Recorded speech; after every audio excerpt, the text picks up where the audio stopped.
One. Hello and welcome to Just Onside. I hope you're doing fantastically well. I am. What about you, Always? I'm doing good, thank you. You? Tuesday evening here in Dubai. Watched the game last night, in the early hours. But I'm doing well. Working week. Should be going to bed shortly. So yeah, not too bad. How about yourself? I'm not too bad now. I've sort of slightly recovered. A little bit tense again because we're playing again. This is the championship. It's relentless. We had a really poor result on Saturday. I was absolutely steaming. I was fuming, and I'm still angry. I really am angry. I mean, it seems bizarre to say that we've had in the last 10 games we've won 9, drawn 1, but I'm absolutely mad because in this league, I mean, just shows how tight this league is that we've had that sort of run and we're third.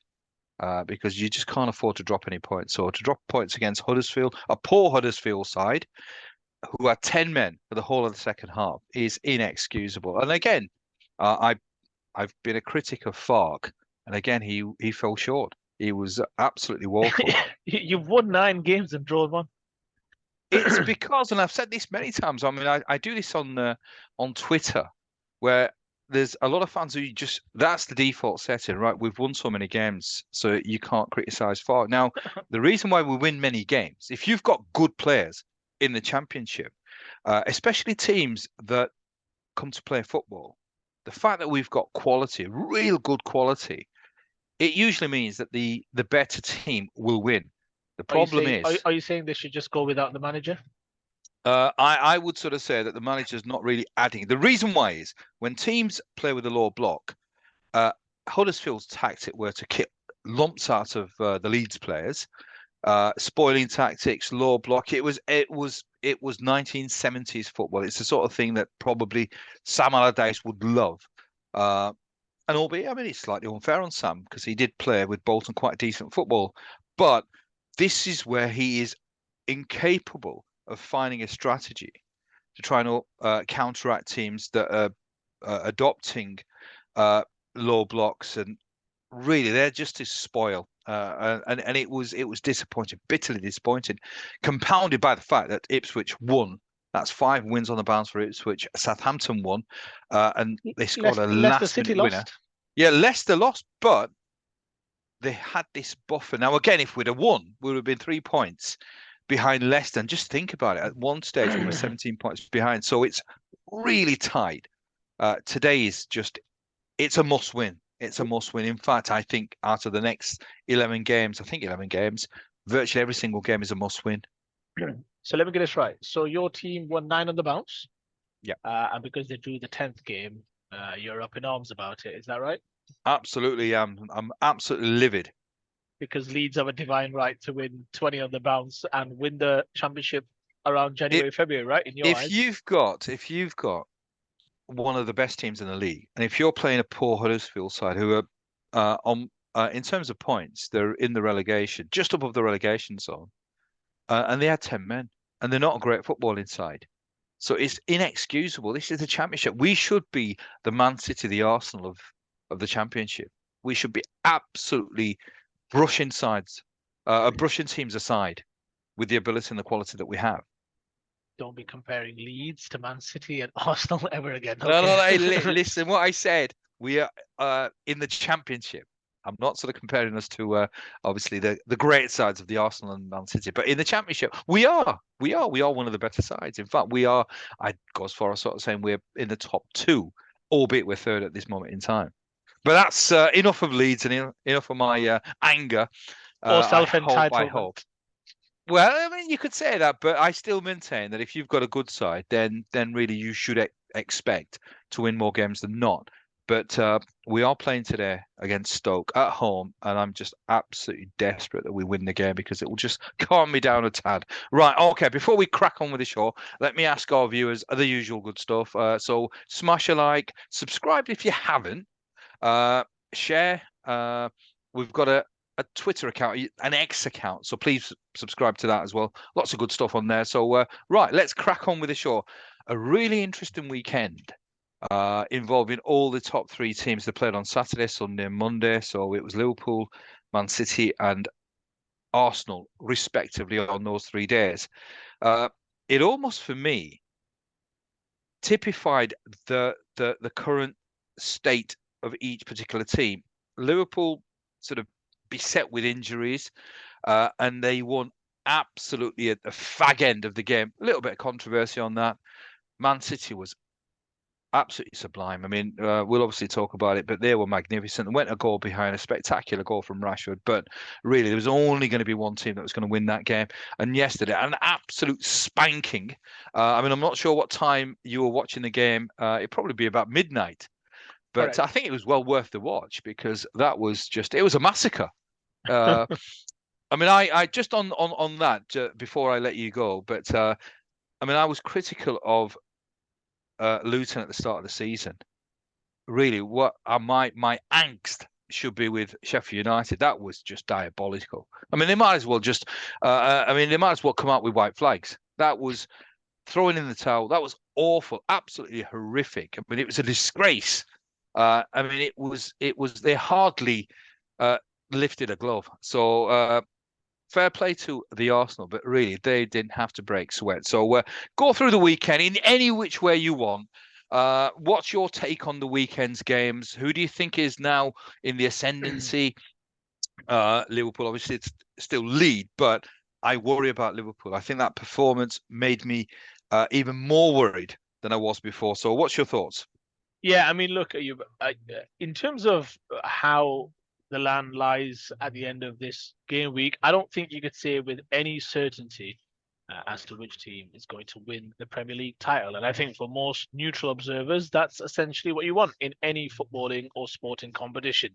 The idea that, hey, listen, who's going to win this title right at the very end? The fact that we've got three teams fighting for it right at the very top is incredible because for the most part over the last decade or so, if not more, it's always been two teams, if not maybe one team, just running away at a canter. So the fact is, competition, it is in the sense of the word. You need teams to be competitive and to make the league watchable. And the Premier League must be incredibly pleased, as must be the TV Mm, cameras and the broadcasters who've shelled out a huge amount of vast amount of money in terms of outlay for broadcasting TV rights. You can imagine how many eyeballs there will be at Anfield this coming Sunday when mm, Liverpool host Manchester City. So absolutely, we have a Premier League title race. Even those who are incredibly pessimistic and may think that Man City will prevail at the very end, we do objectively have a Premier League title race at this juncture. I mean, look, all three teams in very different ways, I would argue. City have the experience, the know-how. It could have been a very difficult game against Man United. I mean, Rashford, incredible effort. Gets them a goal up. They had some moments there afterwards, Ayub, to maybe take a two-goal lead. Rashford streaking clear, couldn't quite take the ball in his control, allowing Kyle Walker to recover. But there were a few other situations, weren't there, Ayub? That's not to mm, say that would have been fatal for Man City, but Man City, as is often the way, find the solutions, find the ways. I mean, Haaland with that incredible miss just before half time. But you just felt that Man City, they just never panic. They have the patterns of play. They have the personnel off the bench. They brought Alvarez on to great effect, and they just keep on going. You always felt United weren't going to keep a clean sheet. You heard the commentator talk about the statistics about City, how when the last time that was, I think 60 plus games ago, in terms of when they were last prevented from scoring at home. So you knew the goal was mm, coming. The question was whether or not Man City were going to be able to overturn it. Massive credit to City. You still have to give them huge credit for overturning that deficit and then ultimately winning relatively comfortably. I think you saw at 2-1. mm, United really just couldn't get the ball off them, to be fair. So City give them huge amounts of credit. Liverpool, I mean, look, that's a huge win. For the simple fact is, before you're going on to play your nearest rival and your most difficult nemesis over the last 5 to 7 years, or at least whilst Klopp's been there for the most of his tenure, you don't want to go into that game having dropped points, because dropping points against City, even at home, is not fatal. But if you drop points at Forest, I think that was the key. And even mm, though they were missing some key personnel, it was of paramount importance just because of the chronology of fixtures that they got that win. Huge credit to them, kept going. A bit of controversy. I'm not going to make up too much about that. I think it is an error. Is it to the point where it was egregious, where you should have Mark Clattenburg on behalf of Nottingham Forest lodging complaints? Listen, I'll leave that to them. I don't think it's an mm, egregious one. Although I do think it was an error. I mean, the goal was scored somewhere, sometime after that. It's not to say that Forest would have kept hold of the ball and played out for that 0-0 draw. So look, give them huge credit, Darwin Núñez, with another big crunch moment. You think about the Newcastle game, you think about this game. He's delivered on some critical moments for Liverpool, a player that Liverpool fans have taken to their hearts. And look, in the end, Arsenal, I mean, what more can you say? You honestly, I mean, this team is.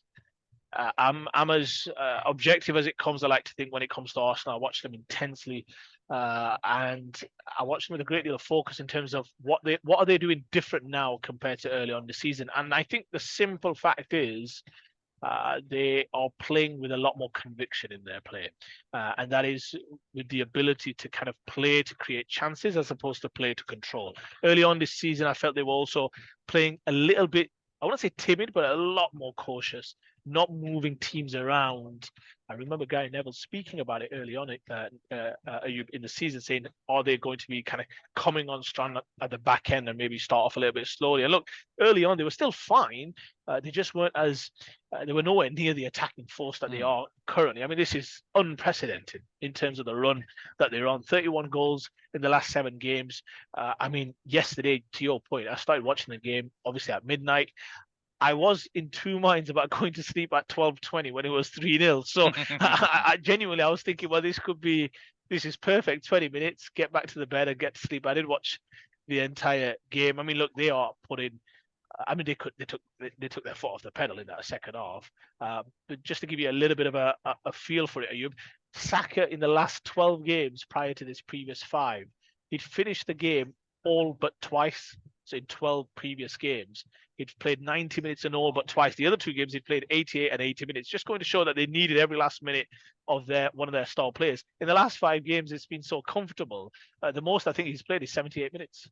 He's been getting hooked at half time, the game's in the bag. And that is critical when you come into this part of the season, when you're trying to give certain players rest. So look, Arsenal are on an incredible run. They're playing some fantastic football. Sheffield United were poor, yes, but you can only play and beat what's in front of you, and they've done a number on Sheffield United, home and away. So, look, huge, a big win for Arsenal, under a little bit of pressure, playing again after the other big 2, but they are absolutely flying. Goal difference is 10 better than Man City right now, 6 better than Liverpool. They've scored the most goals, they've conceded the least amount of goals. All underlying metrics tell you that they've got the best defense in the league in terms of kind of chances conceded. They've also arguably got the best kind of expected goals as well. So they're doing what they need to do in terms of having minimal danger. I mean, other than that Porto goal, David Raya honestly has had very little to do in some of these games. So Arsenal are absolutely fine. This is an incredible title race. So I think this weekend will be no different. And it just keeps going and going. And there's a small possibility, who knows, that we could be heading into the final 2, maybe 3 game weeks where genuinely you can't tell who's going to win the Premier League title. And when it's like that, in a sense, everyone's a winner, really. Yeah, I mean, absolutely wonderfully summed up. I mean, it was strange. I mean, that's Arsenal just it is scintillating stuff, which makes it even more bizarre. The result against Porto, it was so unexpected. But at this moment in time, I mean, the confidence. I think Rice has been absolutely instrumental. We talked about at the start of the season about signings and is he worth 100 million? I think he's proven to be the case. He is absolute. I think what I like about Rice, the fact that he's a great player, is a given because he is. I think there is no question he's a great player. I think he's a great character. He's a leader. And it just is. He's a sort of guy that expects high standards, not just from himself, but I think those around him. And I think it just is. It is a side like Sheffield United. I don't know. Maybe sort of last year it might have been sort of 2-0, 3-0. There's a ruthlessness. They did take the foot off the gas, but they're just playing scintillating stuff. And I think against Liverpool, the way that they played against Liverpool, the arrogance that they showed, the confidence, I think, and even against Man City as well. I think against the teams that obviously they're competing for, I think they've already shown an appetite, a hunger, a desire. I'm genuinely concerned for Liverpool. I really do think at the moment the 2 teams, Man City and the Arsenal, I think are just playing better football.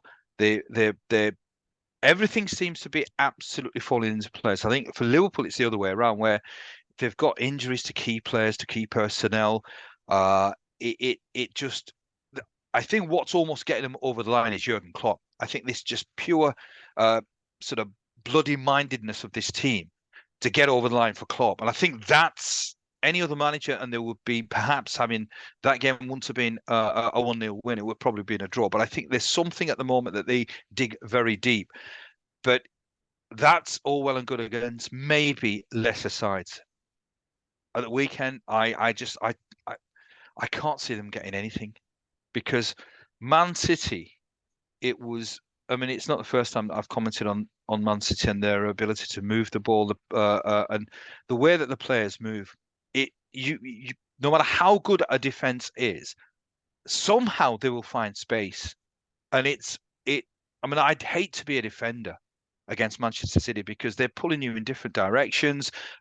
Also, I mean, there seems to be such synchronicity between all the players. It in other teams, sometimes when you have so much movement, you get in each other's way. Not with Manchester City. It almost seems as if everybody is on the same wavelength. They'll move into spaces where the other player isn't. And it's beautiful to watch. It really is. I mean, I think at the moment Arsenal and Man City are playing unbelievable stuff. That's the game that I think will define who wins the league. To me, I'll be honest with you. I think Liverpool will finish third. I think it's just the injuries are going to be catastrophic because in terms of squads, I think they've got the weakest squad, Liverpool. So therefore, if you take away a few of their key men, it's going to be a struggle. It's going to be a struggle for them. So I've got a feeling it's between Arsenal and Man City. I actually would say that Arsenal perhaps are more my tip to win the league. So I don't know what's your thoughts at the moment. The way that teams are playing, what do you think? It is going to be tight. It probably is going to go to the last game, but the way that you have seen your Arsenal play, the way that you see Man City play, the way that Liverpool are playing at this moment in time, who do you really sort of think has got what it takes, and the mentality as well, which is key? I've got way too much respect for Liverpool. I don't understand the pessimism. I really don't. I'll tell you why. I mean, I see the injuries. I mean, this is an incredible array of injuries, but they are getting some key players back. And look, the fact of the matter is, what they've done is navigate a very difficult period and making sure that they don't come a cropper in some of these games. If they were going to come unstuck, you'd have thought it'd have been in the cup final. I know it's domestic, doesn't count towards the league, but you'd have thought that's where it's gonna they're gonna come a cropper. Maybe away to Forest without some of their star men, that's where they're gonna come a cropper. They haven't. The fact of the matter is they've led this Premier League table for quite some time now, and I have too much respect for that coach, for that institution, that home ground essentially, and the fact that their nearest rivals they were going to welcome to their ground. So the fact is they are going to get some players back. Now, let's look at it from Liverpool's perspective, and this is why I don't understand the pessimism, truly. Do I think Liverpool can win the league playing the team that they are currently playing? Time will tell, but I agree those that might think, because you're going up against a top Man City team, it's very difficult to see how you win that game if you've got this type of team. But the fact is, they'll have a lot of their central midfielders back, let's just say. I don't count Thiago because I've never counted Thiago. He's unreliable to that extent, so you can't use Thiago as an excuse. But the fact of the matter is, the key one is Salah. Jota's, yes, missing, but there are some key players missing for all the clubs. Thomas Partey is just about came back yesterday. First meaningful minutes of the season, to be fair. Julian Timber. I'm not going to go through the list of names. What I'm saying is, I don't like the negative mentality that sometimes seeps into your club, that seeps into fandom, where you think, oh, we won't win it because of A, B, and C. The way I see it is, you can't have it both ways. People then start criticizing Liverpool, and then they start getting a little bit like, puff their chest out and say, oh, people thought we were finished and all the rest of it. Liverpool, it might be a different iteration of Liverpool, but the fact is that they are too well established as an identity, as a culture, as a philosophy under that incredible manager. Honestly, like even if they had this team for the rest of the season, do I think they're favourites for the title? No, not if they had this team. I agree. They've got to definitely get some of their star men back. But the fact is, they're not. They had Nunes on the weekend. They've got obviously, Diaz and Salah will come back. So the question is going into this game. Yes, against Man City, you want your best players available. hook or by crook, you want your best players Yeah. available. I'm not disputing that. What I'm saying is that Liverpool are leading the Premier League table, and they've got an opportunity where if they win, they'll be guaranteed to lead the table going into another international break. If they draw, they've got a chance because depending on Arsenal result at home to Brentford. My point is, at some point of the season, you look at the games ticking and say, we're right in this. I'm not going to shy away from Arsenal. I was bullish last year, and I was bullish, if you remember, when the season ended. I said Arsenal, from what I see, can be there or thereabouts next year. Why? Because the football told me that. My eyes told me that. It wasn't that all of a sudden all the other teams were going to improve. What it told me that Arsenal had a certain identity. They've got two incredible centre backs. I want to say stumbled, but right now, the 11 that they've got on the field, you've noticed Havertz is playing really well, linking the play up at the top. They're playing Kivio at left back. That's given them a lot more stability. And to be fair, he's been one of the most improved players for Arsenal. What I mean is, and they've got some players coming back.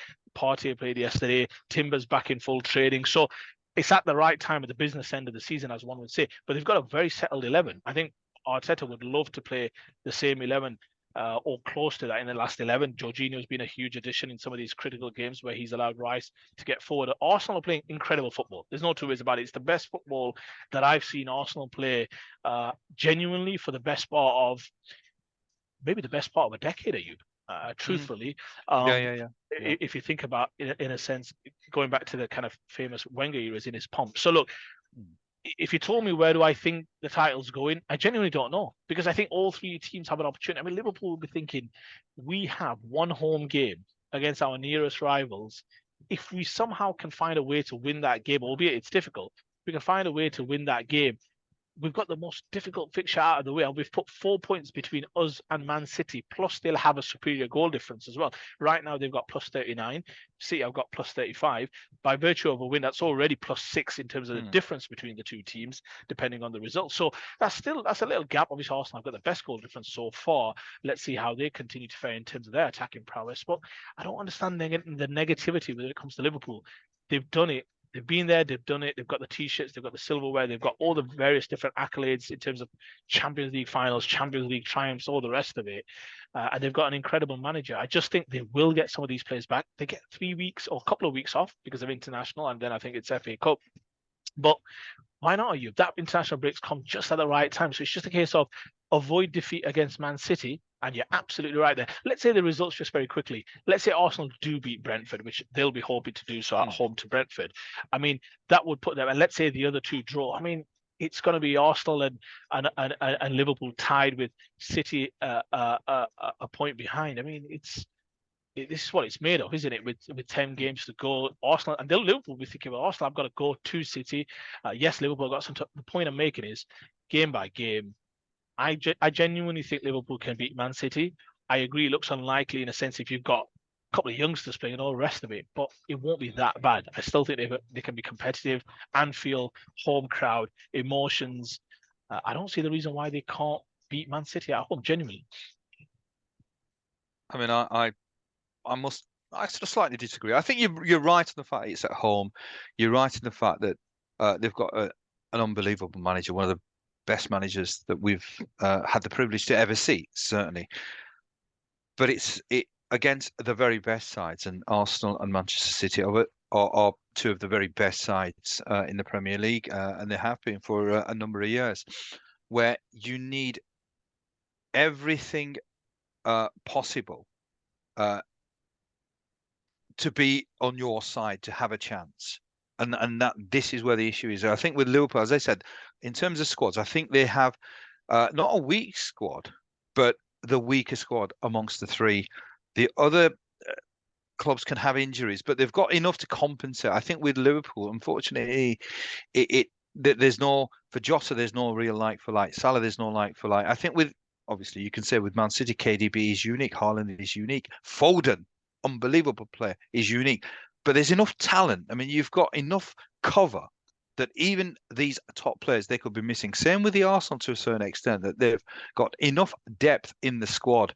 I just think, I can't see at this moment in time, that performance against Nottingham Forest, albeit they won the game, but that to me is where I'm concerned that if that was Arsenal, if that was Man City, it would have been rampant. The game would have been over in the first half. Liverpool, it took them until 99 minutes or whatever it was to find a winner. A little bit of controversy, but I'm with you on that. I'm not interested in the controversy. They won the game, end of. But that's where the three clubs are at this moment in time. I just cannot. I cannot. I'm trying to imagine. Right, what do Liverpool need to do against Man City? And I'm just thinking, whatever they try and do, it's going to be difficult. I think they'll need to be on their A game. I'm not sure whether Salah will be played. If he plays, it's a huge fillip, a huge boost, and it perhaps slightly, I won't sort of say it evens the odds. I still sort of say that Man City will be hot favourites, but certainly it closes the gap between the two sides. So Salah has to play. If he doesn't play, then to me, it's going to be extremely difficult. Jota is one of my favourite players, and I think he is such a critical miss. He's so smart, so intelligent. He gives something that I don't think any other Liverpool forward player gives, even Salah. I think Jota is one of the smartest forward players, I think, in the Premier League. To lose him is absolutely, it's a devastating blow. And that's why I'm pessimistic. I just sort of think that Liverpool have got not just injuries, they haven't got the depth to cover the injuries, plus the injuries to absolutely pivotal players. So that's why I'm a little sort of downbeat at the moment. Look, I think it's fair, and I do want to ask you a question at the end of this. But I just think they've navigated some of those difficult times. And I think if it comes to the Man City game, again, we're all aligned. You want your best players available. But I don't the thing that I don't understand sometimes that seeps in, and genuinely I don't understand it, is you can be objective and say that Liverpool don't quite have the horses. I slightly disagree in terms of their quality of squad. If you go through player for player, you could make the argument that a lot of the squads are relatively comparative. Honestly, I genuinely could make that case. If you look at the starting 11, the starting front three for Liverpool, if all things are equal, let's say it's Salah, Diaz, and Nunes, is that comparable to a Havertz, Saka, Martinelli? I would think so. And then you look at some of the backup players, Jota, Jesus. What I'm saying is you can go player for player. Do they have a Declan Rice? Absolutely not. I think Declan Rice would have, I wouldn't say put Liverpool over the edge, but imagine a Declan Rice in that team. But look, they've got Endo's playing incredible football. Give him his props. McAllister's come on strong as the season's gone on, and they've had a few, Curtis Jones and a few other, Harvey Elliott, who've made big contributions. Bradley's come on. Are we saying now all of a sudden that Bradley's a weakling in terms of an understated Trent Alexander-Arnold? He's been as able a deputy as you could have hoped for. So my point is, there's always issues. You've always got something to deal with. Look at Arsenal, Kiwior. Suddenly he's established himself to the point where you think, even if the other guys are fit, you're probably going to play him because you're keeping clean sheets. You look very solid, and especially in the business end of the season, I always say you probably want to be a bit more solid. Let's say just simply full of attacking flair and potency. So I expect QB also to kind of hold on to his spot for the most part. So the point I'm just making is, with Liverpool, I'm not as pessimistic as others. I do think they'll have one or two back. Will Salah play a part against Man City? That'll be, to your point, the critical question. But they've got one game, to put 4 points between them and their nearest rivals, and that game's at home. Would Jurgen Klopp have taken that at this mark, first weekend of March, second weekend of March? Would he have taken that opportunity? You've got a home game against Man City to open up a 4-point gap against them. Well, yeah, absolutely, he would have. So Liverpool, as has been their wish from their fans and has been the case under Jurgen Klopp for the most part, they're dining at the top table. They're dining at the table with an opportunity to win the Premier League title. Maybe it's because of the fact that they've had too many near misses at the hands of Man City that's left certain scars. From an Arsenal perspective, I don't take the same view. I always thought last year, if you remember, I wasn't that downbeat when things started to go right at the back end of the season. I said I think they can come again. And here we are, Arsenal. And if and when they have the opportunity, and look, they still have to get through Brentford. I'm a game by game person. I won't be the one saying, "Oh, it's looking difficult." If Arsenal have got their best team available, this is what you live for. You live for those moments where you can go into the backyard of the team that's been doing it year in, year out. And there's a part of you that wants to see you take them on. That wants to see them take on the challenge. You don't want teams simply just beating City so you can afford to go there and lose and still win the Premier League title. No, as Gary Neville rightly mentioned, this is my question to you, is do you agree that for Liverpool and Arsenal, I do feel more for Arsenal's sake. Do you think they've actually got to beat City to give them, in a sense, the belief and what have you that they are going to do this, they are going to be able to get over the line? What's your view? Arsenal certainly. I think Arsenal have a mentality where they're afraid of no one. So their intention will be to let's beat Manchester City in a few weeks' time, almost in the belief that if we beat them, we've won the league. I think Liverpool, uh, even though it's not Klopp's mentality to play for a draw, I think deep down he'll just won't want to lose the game. And I think there'll be an apprehension. I think he's a confident guy because of what he's achieved and what his charges have done over the last 7-8 years. But uh, there's too much. Man City just have at this moment in time too much. I think uh, you need confidence when you're playing Man City. And the game before, you want to make sure that you're entering the game uh, on the back of a really good positive result. The result against Forest, albeit there's a great deal of euphoria, scoring a last-minute winner or a 99th minute winner. Obviously, there's gonna be a sense of elation, but I think there will be concern. I think their mindset will be, let's just not lose this game, because I fear that if they lose the game, they're out of the running. Simple as that. Because I just can't see. I think then it will just be the game between Arsenal and Man City. That will be the defining game. This at the moment is for Liverpool still to stay in the race. I mean, it sounds very dramatic by me saying this, but I certainly feel that. I feel that it's a game that will define Liverpool's destiny. If they lose, I think they're out of the picture. No, absolutely not. I couldn't disagree with you more. I think they could get pumped 10-0. And I honestly wouldn't change my view in terms of my expectation if Liverpool can win, simply because they'll have navigated the fixture against Man City. Yes, they might have lost. Okay, 10-0 might hurt the goal difference a little too much, but you get the point. I genuinely don't see it that way. Every single game, Arsenal might drop points against Brentford. I'm a big believer in ultimately the Premier League is won over 38 games. It's not just the head-to-heads. I mean, Arsenal, imagine they think we beat Brentford, we go top of the table if Liverpool and Man City draw, and then we've just got one game against Man City to navigate. They've got to play Chelsea at home. They've got to play Manchester United away. They've got a lot of difficult fixtures. Villa at home to entertain. These are teams that are Chelsea, not so much, but Chelsea at least away from home. Remember, they picked up a point at the Etihad. Away from home, they'll fancy it a little bit more in terms of less expectation. They can play a bit more on the counter and what have you. My point is, it's a game-by-game basis. The games have to be played. You have to earn your way through to the Premier League. If you remember, I was saying the same thing last year. This idea that Arsenal were 8 points clear with having played a game extra and they somehow, quote-unquote, bottled it. You still have to earn your way through the Premier League. What Arsenal have shown, especially in 2024, is they're playing the best stuff in the Premier League. I think that much is clear. I think top to bottom, defensively attacking, they are the best team right now in terms of just watching them over the last 5 or 6, 7 games. I mean, it's unprecedented the amount of goals that they're scoring. And look, they've got the best defense, best attack. So you think that should translate into being the best team in the league. They're not the best team in the league. They're third on merit, and that's how it should be. You earn your way through points. I think Liverpool, even if they lose, genuinely, maybe there'll be some who say, it was one step too far, and the injuries were always going to catch up. Way too over dramatic a narrative. The games still have to be played. They'll go again, knowing Arsenal have to go to the Etihad. City also have to navigate some difficult games. Yes, Liverpool will also have some tough games, but I think we've got the toughest one out of the way, and we're still right in there in the picture. So I think whichever team wins it this year, out of any three of them, will have earned it. Coming up against two incredible teams, all for very different reasons. I think Arsenal, I don't know what your thoughts are, but I think they have taken a step forward from last season. The eyes tell you that.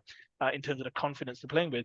But that confidence can be fragile depending on if you go a goal down in some of these games, or 2-0 down, or you get a red card or a penalty given against you, or whatever it may be, or a certain sense of injustice. It'll be interesting to see how Arsenal navigate that as they head. And you know this, they will have games in the running, I should say, where they will go a goal down, where there will be some misfortune or whatever it may be, or sense of injustice. It'll be interesting to see if they've got the emotional intelligence to deal with that. Right now, they're playing some incredible stuff. And like I said, playing with some conviction, playing like a team that looks like a Premier League title winning team. But whichever team's going to win it is going to have to wrestle it off this incredible Man City team. I think Arsenal have the tools. I think they have the capabilities, but they have to show that to me and to everyone else that they can continue on this run, because that's what it's going to take. From a Liverpool perspective, I wouldn't be as downcast as you are, but I think even if they lose genuinely, they'll be right in there. It's funny. I think Arsenal are third, yet I still feel relatively confident in that. Let's see what they're about. Liverpool have been top for the best part of the majority of the season. Yet everyone seems to think that they're going to fall apart. So I don't understand it personally, but there you go. It's purely based on the current circumstances. I think it's not.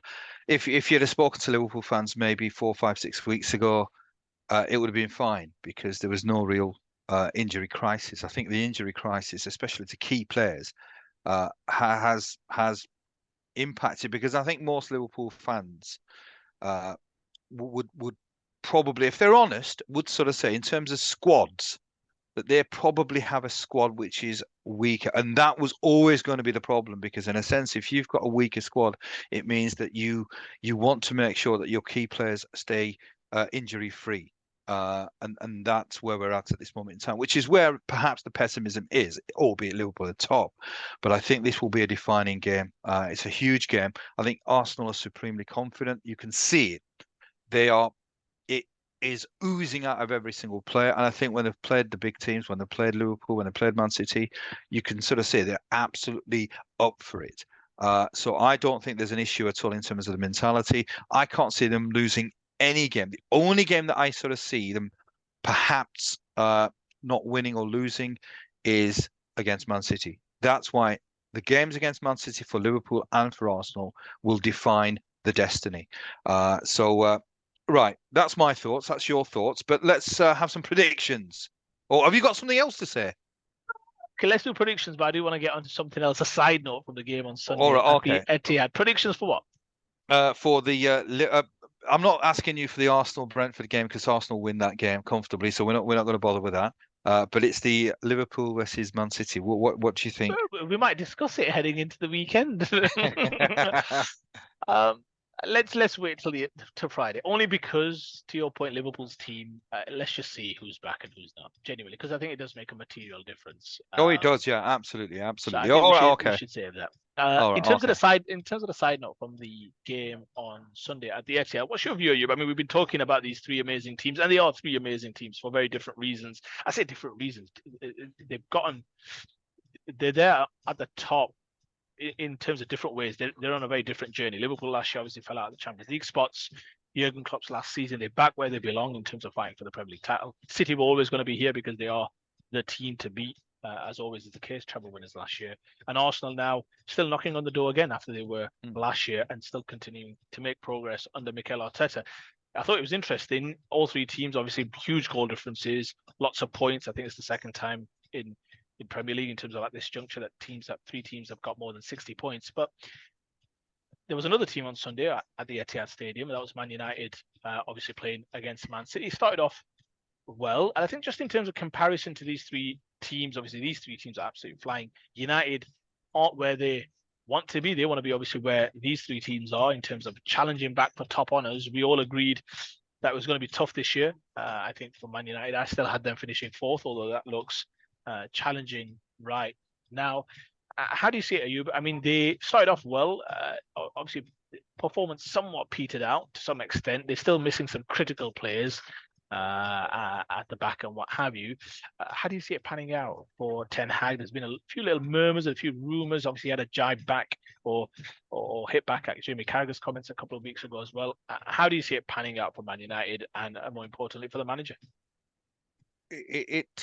I mean, I'm still amazed at where what position they're in. I mean, I keep on thinking in my mind they've had an absolutely horrific season, but they're still there or thereabouts. But it just again it typifies what Manchester United is at this moment in time. I mean, and Rashford as well. I mean, I think the fact that he scored a spectacular goal, it masks the fact that he was quite average again. And I've been hugely critical of Rashford, and I think he's symptomatic of the malaise at Man United. I think he's a moment of brilliance, but thereafter not much. And again, it's a side that just you look at. I mean, we've talked about obviously the great sides, the best sides. There's a camaraderie. There's a collective endeavour. Everybody's pulling in the same direction. It just doesn't seem. I mean, with Man United, it just seems that you've got individuals. It seems disjointed. I mean, you have to commend the fact that they're still there or thereabouts, but in terms of general play, in terms of performance, in terms of maybe sometimes the attitudes, the way that the players are sort of going around. It just seems a club which is in a state of flux. Something needs to happen. I honestly think something needs to happen. I'm not sure what Radcliffe's mindset is, what he wants to do, what his plans are, but I think there needs to be a significant change, whether it's in personnel, whether it's in manager. I think it has to be both. I certainly have not been impressed with Ten Hag. There's nothing that he's showing me which convinces me that he's the right man to lead them next year. I think there's a number of players that need to be moved on. I mean, I'm the first one would be uh, uh, Rashford. He's a celebrity. If that's what he wants, go to America, go to Saudi Arabia, do what you want to do, wear your big gold chains, get more tattoos, get your funky haircuts, do that. That's not what Man United are all about, and I think it's in one sense it's quite, I won't sort of say it's depressing, but certainly it's throughout my lifetime United have always been a major force in British football, English football. It seems quite sad that a club of this magnitude, it's an iconic club. It just seems to be a club which is going absolutely nowhere at this moment in time, and it really does need. I mean, just think about it: a strong Man United as well. How good would the Premier League be then? I mean, it's a great spectacle at this moment with three teams fighting it out. Add Man United to the mix, maybe Chelsea as well, if they can get their act together. It will be the greatest show on earth. So somehow somebody at Manchester United, and that someone has to be Jim Ratcliffe. He has to decide, right, has to draw a line in the sand and then decide, right, which way is this club going to go? Because for me, if he's not going to make seismic changes, and by that I mean removing a number of players, removing perhaps in my mind the manager, that's the only thing, or that's absolutely crucial in terms of going forward as a club. Yeah, I think, look, when you look at Man United, what you're looking for objectively is some signs of progress, right? There's been a lot of talk about comparisons between Ten Hag's United and Arteta in the early days against Arsenal. And look, maybe they're fair, honest. Arteta's been there for quite some time. The fact is, though, under Arteta, I was always of the opinion that he was a manager. I think the difference is he's been a manager with a great deal of support from the hierarchy, a stable hierarchy at that, and they backed him.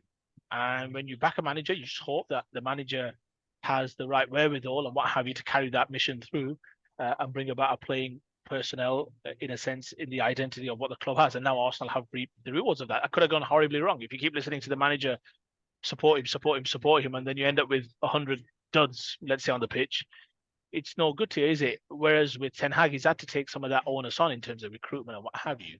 And for the most part, it's not gone so well. If you think about the two, arguably the good stories of Man United for this season is the development of Garnacho, and he's come kind of through the ranks and what have you, and Kobe Mainu, right, who might still force his way into the England squad for the European Championships, perhaps. But they've been the two kind of bright sparks in what has been a very difficult season for them. I'm with you.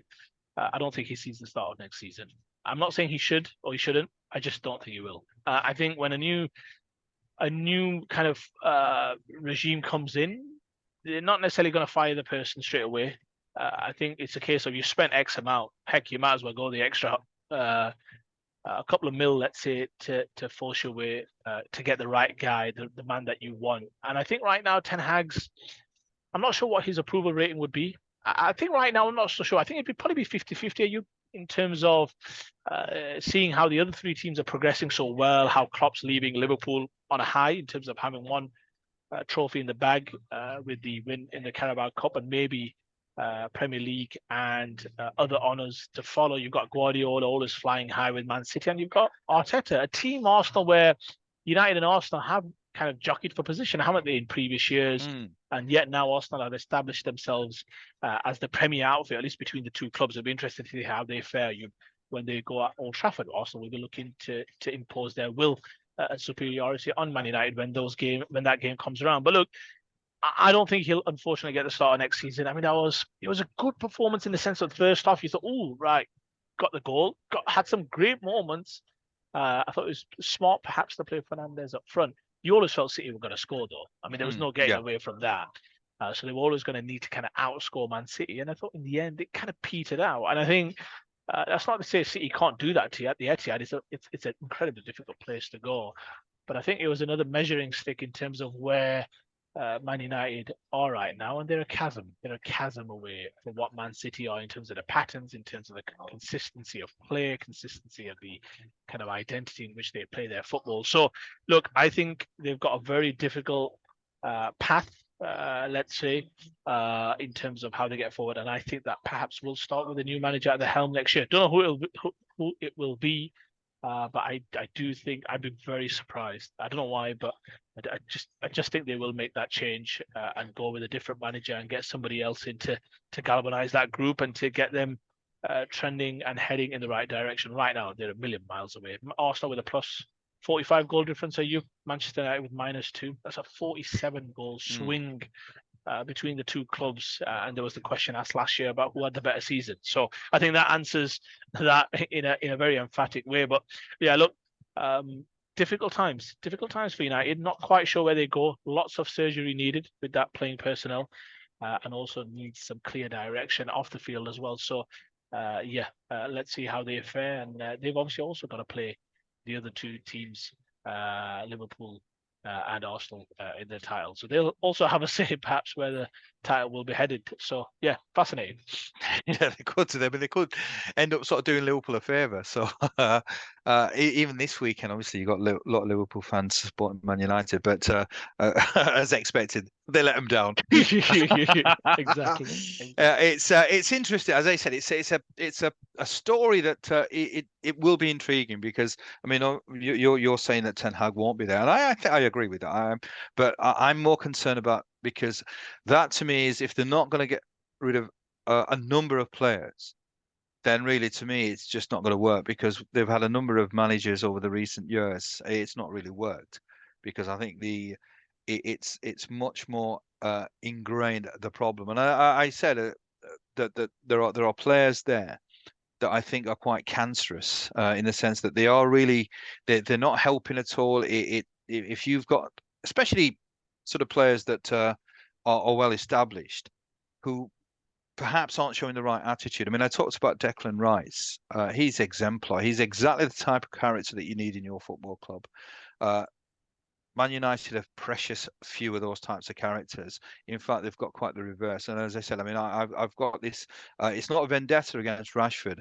I used to be a huge fan of Rashford, and to me, he typifies perhaps the modern day, or at least some of the modern day footballers, where it's enormous amount of wealth, you get sidetracked. You forget what it was that made you who you were. And he had the world at his feet. He's an average player now. I must confess, he's an average player. I mean, that goal now, obviously, it sort of it creates an illusion that he's still a good player. That was, I mean, 9 times out of 10, it probably flies over the bar. It was on target, good goal. I accept it. He is a good player, It but was a that's all great he goal. It is. was a great goal. Come on. Well, yes. I mean, but again, it's if he's scoring those week in week out, you say that this is what this man is capable of. But he's not. He's not scoring those types of goal. He's as I said, he's symptomatic of the problems at Manchester United, and he would be my number one name to get rid of. And I think if they get rid of him, it sets it sends a message, a strong message that right, it's about Manchester United. There is an ethos. There is a philosophy about this football club. I mean, all you need to do is you need to listen to Rio Ferdinand and Roy Keane, players of that generation, where you didn't need Ferguson to come into the change rooms because the players managed themselves. There was a leadership group. If you stepped out of line, you were told about it. You've got Rashford, who should be part of this leadership group. He's a loose cannon. He's all over the place. I mean, I think only a few weeks ago, again, he was gallivanting. He's show business. That's what he is. I would get rid. Honestly, I would send him where do you want to go? America? Go to America. Get lost. A bit harsh, are you? Listen, I mean, look, let's see what happens. I mean, United are going nowhere. United are going absolutely nowhere. Who cares about a top four? Qualifying for top four. I mean, when has that ever been a thing? Not for me, it hasn't. Even when Arsenal were qualifying for like fourth spot, what is it? You want to be there challenging for the top. I mean, like I said, they got a minimum guarantee of 6 Champions League games. That's what they played because they didn't make it out of the groups. So they got 6 games. Got an extra 6 games. What's that worth celebrating about? Ultimately, what you want, and that's why I always say, never look at things just in a very kind of narrow lens. You want your team in a way built, your club to be built in a way that's sustainable, in a way that you think can lead to long-term success. If you look at Arsenal, have they spent money? Absolutely. But why is that a stick to beat them with? They've spent it wisely for the most part. For the most part, have they got some duds in there? Absolutely. I can name a few right now. But let's look at some of that playing team now. Saka through the ranks, Martinelli 5 million, Havertz, yeah, spent big money. Jesus spent decent money. But let's look at some of the other ones. Odegaard 30 million, captain. Rice 100 million, probably worth every penny. Yeah. So if you look at Jorginho, they bought him for what? Cheapest chips from Chelsea. He's making a big imprint right now. Again, they've got some Saliba 28, Gabriel 38 mil. So my point is, they've got some absolute great buys in amongst that, but players who are now contributing. I mean, it's fine. Yeah. Nobody's saying that Declan Rice now is overrated, even though they spent 100 million. He's got his head down. He's playing well, and he might end up winning a Premier League title. The point I'm just making is, it doesn't matter what you've spent. If you've spent great. Spend it wisely, which Arsenal for the most part have. And look at the team in terms of the age profile, in terms of the players. There's still a few levels there. You'd think for a Saka, for a Martinelli, even for Declan Rice, you'd think there's maybe a PFA Player of the Year, kind of in his kind of calling, let's say, over the coming years. He's got that type of character and that type of kind of playing style, I would say. So look, I think it'll be interesting to see how Man United approach it. I think they do have to somewhat reset within the playing squad, within maybe perhaps the staff as well. I think it's a long way back. I always thought, and I always said many moons ago, that they would not win the Premier League title whilst Jurgen Klopp and Pep Guardiola were here at the helm in the Premier League, and that's been proven to be the case. So with Jurgen Klopp obviously leaving after this season, so let's see what happens next year. But you wouldn't put any chance on them challenging for the Premier League title next year, simply because it takes time to build a playing style which currently they don't have. So let's see. Difficult one for Man United fans right now, especially with all of their nearest rivals, historical, geographical, and just all the rest of it, all flying high at the top of the table. So difficult times, time to kind of get under the get under the duvet and just maybe switch the phone off for the next. I think they already have, because it's hard to find a Man United fan at the moment. I mean, in fact, Shaq's our dear friend. I mean, he even pretended to be a Liverpool fan. I saw during the cup final. I've outed him now, so but he was getting a load of flack. But that's the way it is. I mean, it would have been. I mean, it would have been blasphemous back in the day for a Man United fan to wear anything associated with Liverpool Football Club. But so many fans now are almost resigned, and they've written off the season. I think they've written off the last few years. So as I said, it's too big a club for it to be in perpetual decline. But somehow somebody, and I'll say it again, Ratcliffe, he needs to identify exactly what his modus operandi is going to be and what he's going to do, because it is a great club and it deserves to be in a better state than it is at this moment in time, because at the moment it's on life support. So that's our thoughts. Right, we've talked about Liverpool, we talked about Arsenal, Man City and Manchester United and Leeds. But Leeds is only I think there's about sort of 3 fans that I probably, in fact, not even 3 fans. There's only me. I was going to sort of say there's probably 3 viewers who support Leeds, but I don't know where I got that from. But there are plenty of Man United supporters, plenty of I don't know about plenty of Arsenal supporters, but enough. Certainly plenty of Liverpool supporters, and maybe a sprinkler of Man City supporters. So we'd like to hear your thoughts. What's your take? How do you see the season pan out? Predictions for the game at the weekend, Liverpool Man City. We'd like to know. So as always, do the good stuff, smash the like and all that kind of stuff. We're going to sort of leave it here. It's very late for OS, but for some reason, every single time there's people going out somewhere. So whilst you're staying indoors in your hotel room, there's people partying in Dubai. I think you need to join them. Well, listen, it's a work day. It's a work day. Let's not I let's think it's a not work forget. there for them people behind you Yeah, as yeah. well. I'm more sensible than the average bloke, perhaps, and perhaps a bit more boring as well. So no. I won't be joining on Friday night. Let's see. I'll give All it right. a I'll give it a All go. right. All right. Okay. As always, great to speak to you, OS, and viewers. Thanks for tuning in as always. So until the next time, stay safe. We'll see you soon. Ta-da.